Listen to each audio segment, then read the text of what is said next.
Hello students, आइए इस video में हम लोग हाइड्रोलिक्स के एक नए चैप्टर मेजरमेंट ऑफ प्रेशर को पढ़ने वाले हैं। इसके अंतर्गत हम लोग क्या क्या पढ़ेंगे, एटमॉस्फेरिक प्रेशर पढ़ेंगे और इस वीडियो में हम लोग प्रेशर स्केल को पढ़ने वाले हैं।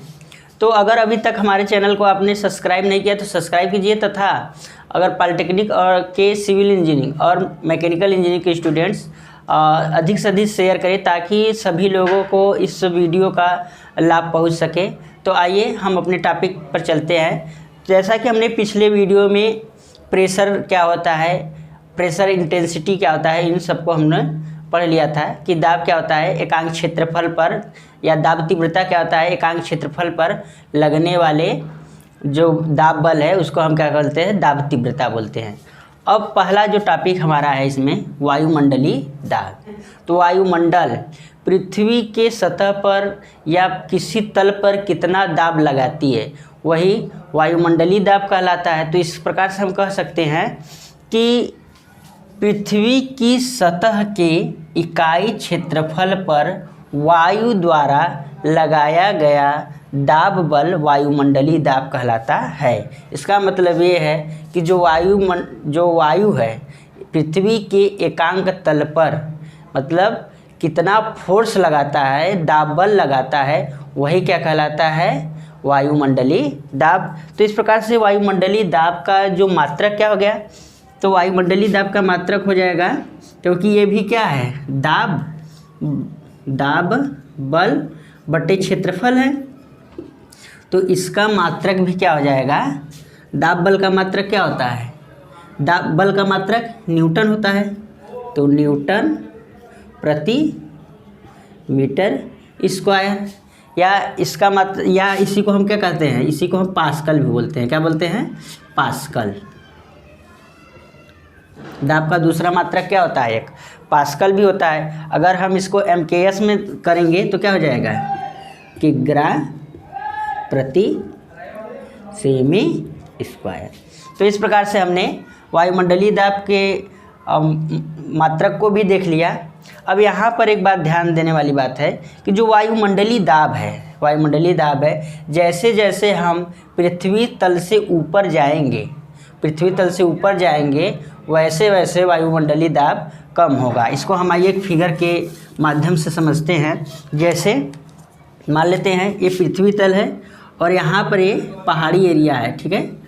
अब यहाँ पर हम एटमॉस्फेरिक प्रेशर, ठीक है, जो वायुमंडलीय दाब यहाँ पर और यहाँ पर हम कंपेयर करते हैं कि यहाँ पर वायुमंडलीय दाब और यहाँ पर वायुमंडलीय दाब में क्या अंतर होगा। तो यहाँ पर हम क्या होगा, वायुमंडलीय दाब ज़्यादा होगा और यहाँ पर वायुमंडलीय दाब कम होगा। जैसे जैसे हम ऊपर जा रहे हैं, क्यों कम होगा, अब यहाँ पर जब जाएंगे तो इतना जो वायु रहेगा इसका क्या होगा, ख़त्म हो जाएगा, जो ये दाब डालेगी, अब इसके ऊपर वाला ही दाब डालेगा। तो इस प्रकार से जैसे जैसे हम ऊपर जाते हैं तो वायुमंडलीय दाब घटता है। तो हम लिख सकते हैं ऊंचाई बढ़ने पर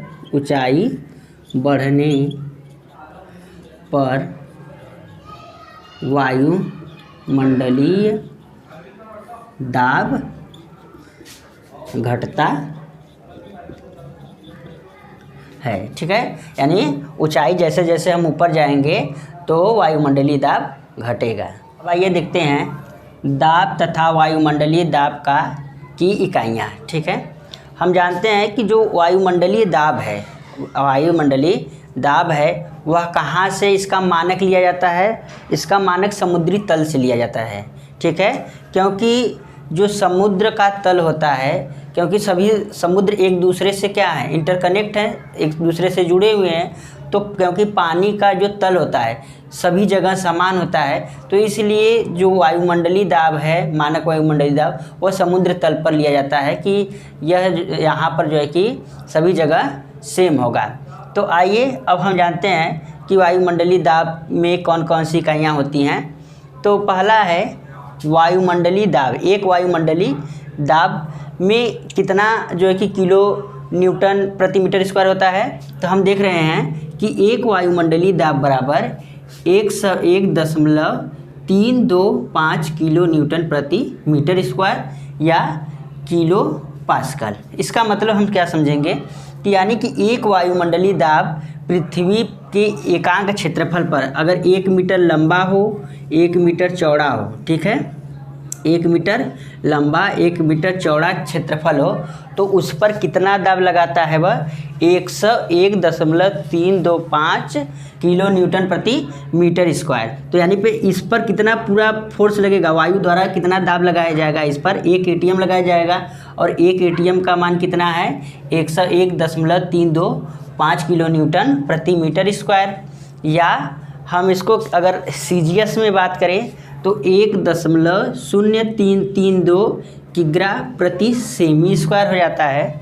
अगर हम पानी के स्तंभ में देखें, पानी का स्तंभ का मतलब ये है कि जैसे लिखा हुआ है कि 10.332 मीटर पानी का स्तंभ, यह एक वायुमंडलीय दाब के बराबर होता है। अगर कहीं पर भी पानी भरा हो, ठीक है, मान लीजिए ये एक नली है और इसमें पानी भरा हुआ है, ठीक, पानी कितना भरा हुआ है, इसकी ऊंचाई कितनी है 10.332 मीटर अगर इसकी ऊंचाई है तो इसके द्वारा यहाँ पर जो दाब लगेगा, इस पानी के द्वारा यहाँ पर जो दाब लगेगा वह एक वायुमंडलीय दाब होगा। कितना होगा, 1 वायुमंडलीय दाब होगा, ठीक है।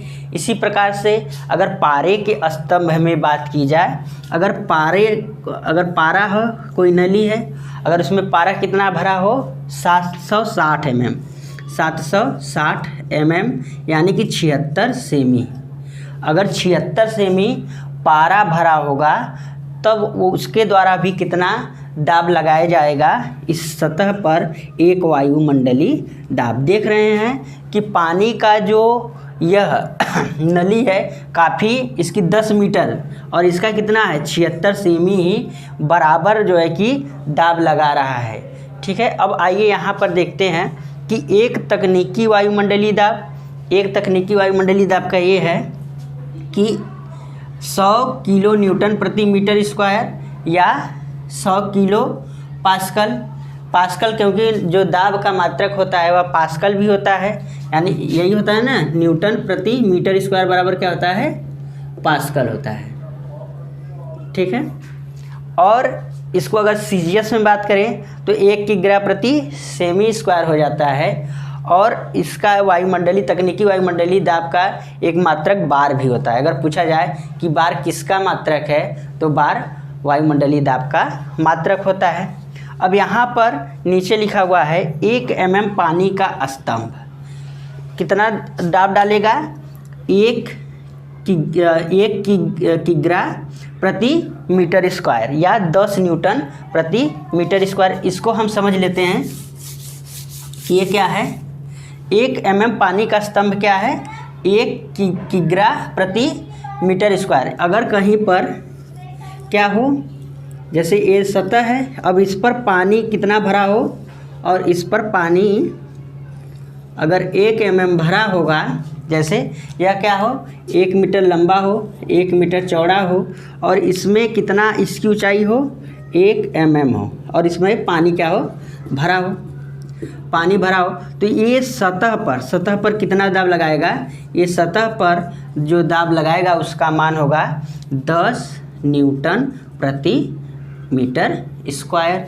अगर इसी के जगह पर पारा भर दिया जाए 1 mm पारे का स्तंभ, अगर यहाँ पर क्या है 1 mm पारा भर दिया जाए तो यह कितना एकांक क्षेत्रफल पर दाब डालेगा, यह दाब डालेगा 13.6 किग्रा प्रति मीटर स्क्वायर या 136 न्यूटन प्रति मीटर स्क्वायर। तो इस प्रकार से हमने देखा कि दाब तथा वायुमंडलीय दाब की इकाइयों को हमने देखा। अब आइए दाब मापक्रम प्रेशर स्केल देखते हैं कि प्रेशर स्केल होता क्या है।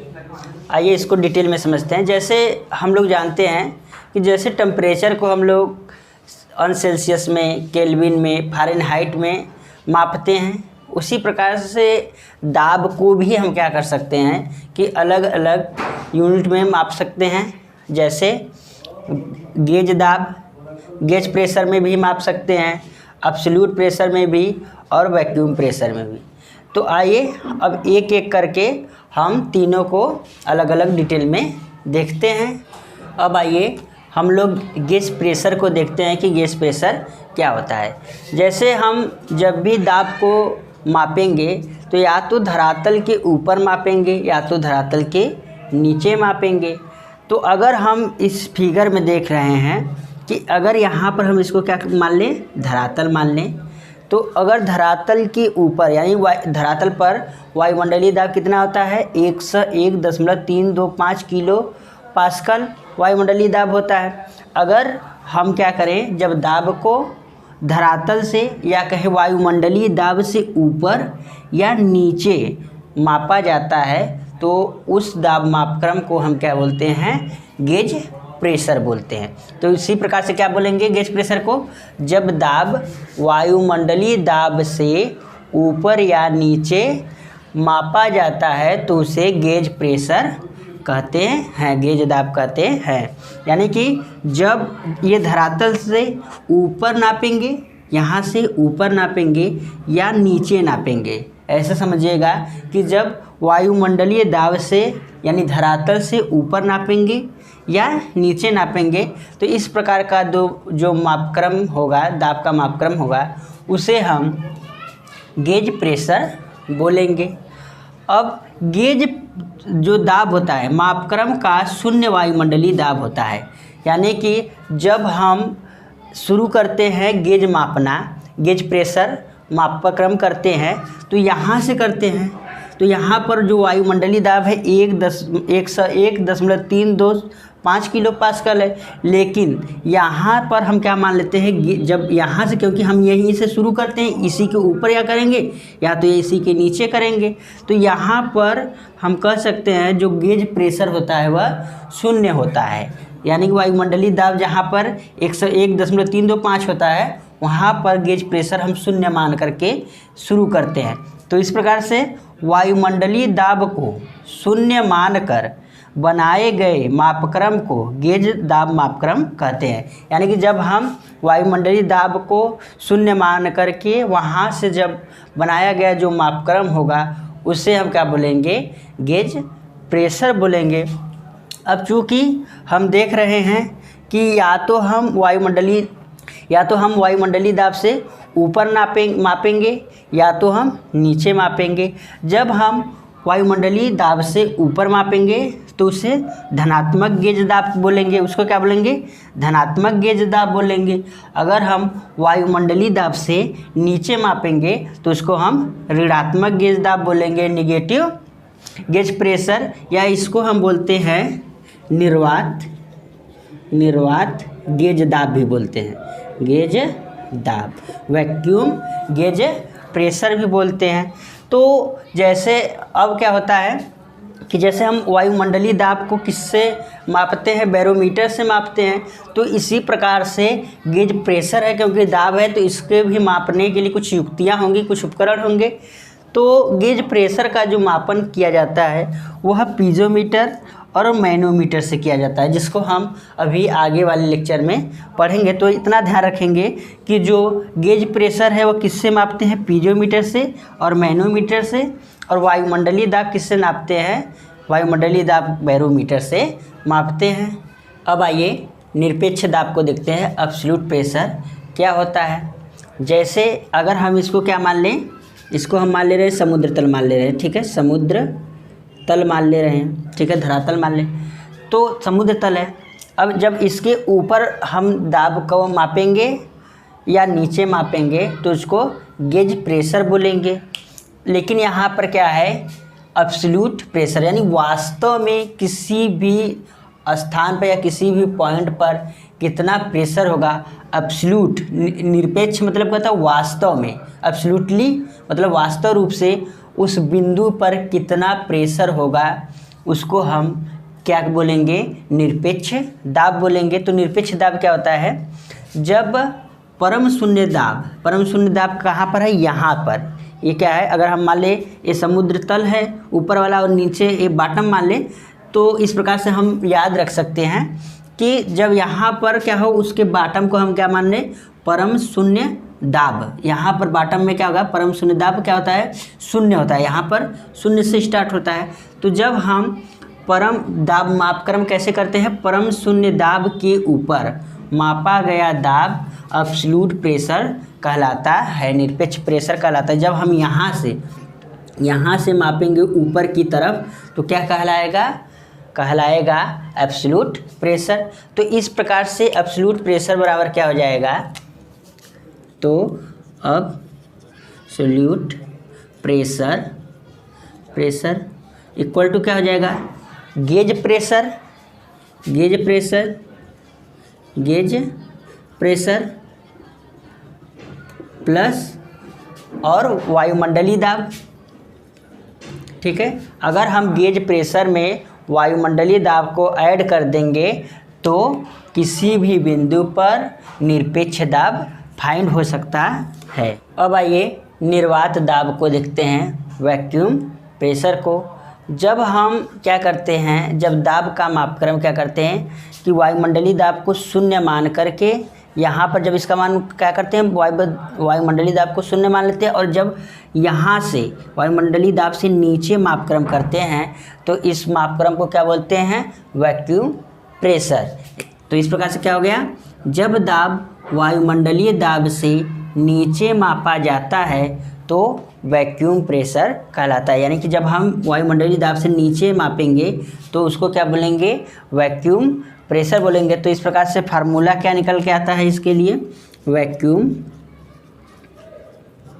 प्रेशर इक्वल टू, यहाँ पर वायुमंडलीय दाब है, ठीक, तो एटमॉस्फेरिक प्रेशर माइनस इसमें एब्सोल्यूट प्रेशर को हम घटा देंगे तो क्या आ जाएगा, वैक्यूम प्रेशर आ जाएगा। वैक्यूम प्रेशर का जो मापक्रम है वायुमंडलीय दाब मापक्रम का क्या मान लेते हैं, शून्य मान लेते हैं। अब आइए एक हम उदाहरण के माध्यम से तीनों को आराम से समझ लेंगे।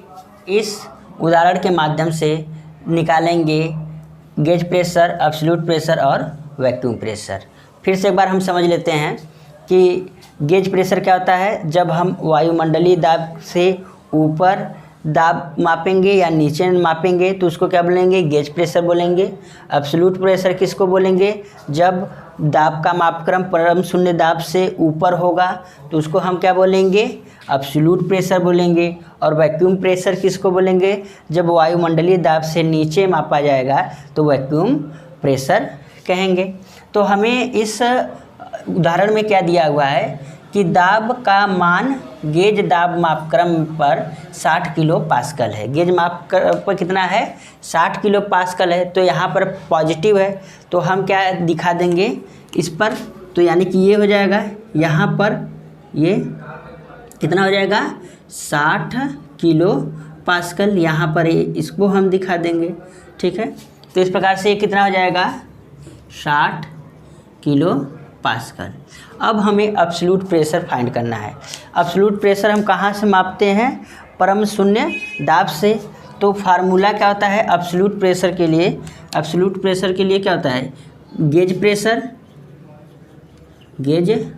प्रेशर प्लस एटमॉस्फेरिक प्रेशर के इक्वल होता है। तो यहाँ पर हम देख रहे हैं गेज प्रेशर कितना है, 60 है, 60 किलो पास्कल है। ठीक है, और यहाँ पर वायुमंडलीय दाब कितना है, 101.325 किलो पास्कल है। जब हम इसको ऐड कर देंगे तो कितना हो जाएगा, 161.325 किलो पास्कल हो जाएगा। इसको हम कैसे शो करेंगे, यहाँ से फिर यहाँ तक। ठीक है, कितना हो जाएगा, 161.325 किलो पास्कल, यहाँ से हम शो करेंगे। ठीक है, अब हमें क्या शो करना है, वैक्यूम प्रेशर। तो वैक्यूम प्रेशर बराबर क्या होता है, atmospheric pressure minus absolute pressure होता है। ठीक है, एब्सोल्यूट प्रेशर। तो एटीएम कितना है, एटमॉस्फेरिक प्रेशर कितना है, 101.325 अब इसमें से कितना माइनस कर देंगे, इसमें से हम माइनस कर देंगे 60 माइनस कर देंगे तो क्या आएगा 41.325 किलो पास्कल। तो इसको हम कैसे शो करेंगे, इसको हम शो करेंगे यहाँ पर, यानी कि यहाँ से हम मापेंगे तो 41 लगभग यहाँ पर आएगा, तो इसका वैल्यू यहाँ से हम मापेंगे, ठीक है। तो कितना आ जाएगा 41.325 किलो पास्कल। तो इस प्रकार से हम इस वीडियो में क्या देखा, गेज प्रेशर, एब्सोल्यूट प्रेशर और वैक्यूम प्रेशर। अगर वीडियो आपको पसंद आई हो तो लाइक करें और सब्सक्राइब जरूर करें और अपने दोस्तों के साथ अधिक से अधिक शेयर करें, ताकि पॉलिटेक्निक कर रहे सिविल इंजीनियरिंग और मैकेनिकल इंजीनियरिंग के स्टूडेंटों को अगर कोई परेशानी होता है तो आप कमेंट कीजिए। फिर अगले वीडियो में हम लोग नए टॉपिक के साथ मिलेंगे, तब तक के लिए धन्यवाद।